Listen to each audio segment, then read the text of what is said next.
తెలంగాణ ఉద్యమం నడిచినప్పుడు ఈటెల రాజేందర్ అన్న అంటే ఫైర్ బ్రాండ్ లెక్కనే ఉంటుండే. కాకుంటే తెలంగాణ వచ్చినాక మంత్రి పదవి చేతబట్టి జర నిమ్మలమైండు. ఇక ఇప్పుడు పువ్వు పార్టీకి రాష్ట్ర అధ్యక్షుడు అవుతాడని గుసగుసలు వినత్తున్నాయి కదా.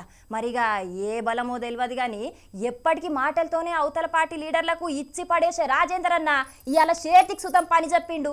మరి ఇంతకుగా పరిస్థితి ఎందుకు వచ్చింది, ఏం కథ అనేది పూరా గరుచుకోవాలి కదా. నడువురి మరి జల్దిన.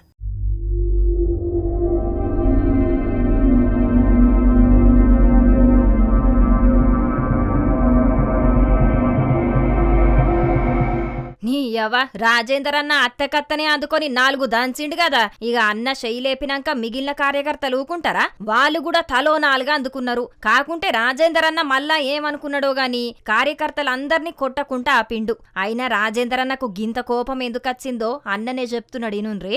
పేదల వాళ్ళు 40 గజాలు 60 గజాలలో ఇల్లు కట్టుకున్నటువంటి పేదల వాళ్ళు 40,000 50,000 జమ చేసుకొని ఒక రేకుల షెడ్ వేసుకుంటే కూలకొట్టిపోతున్నారు.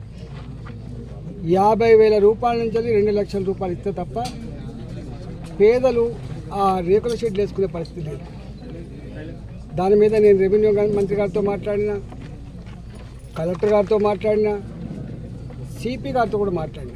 నేను ఎంపీగా గెలిచి 6 నెలలు అవుతున్నది. అప్పటి సంధి కూడా కూల్చివేతలే నడుస్తున్నాయి. పేదలను సుతం గోసవుచ్చుకుంటున్నారని ఫైర్ అయిండు రాజేందర్ అన్న.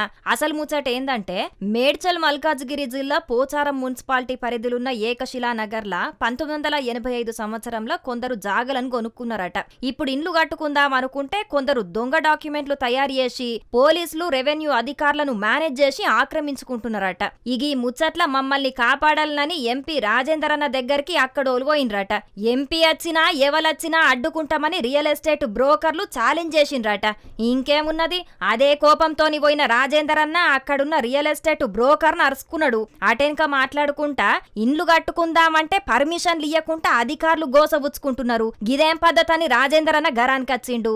అయ్యా రెవెన్యూ మంత్రి పొంగులేటి శ్రీనివాసరెడ్డి సారు, ధరణిని బంగాళాఖాతంలో కలుపుతాం, భూమాత తీసుకొచ్చి ప్రజల భూములకు భద్రత కల్పిస్తాం, ఏం తక్లీఫ్లు లేకుండా చేస్తామని అంటే ఇప్పుడేమో ఎవల జాగల వాళ్ళు ఇండ్లు కట్టుకుందామనుకున్నా కట్టుకోకుండా అవుతున్నది. భూముల తిప్పలు ఎప్పట్లెక్కనే ఉన్నాయి. మరి మీరేం చేస్తున్నట్టు ఏం కథ?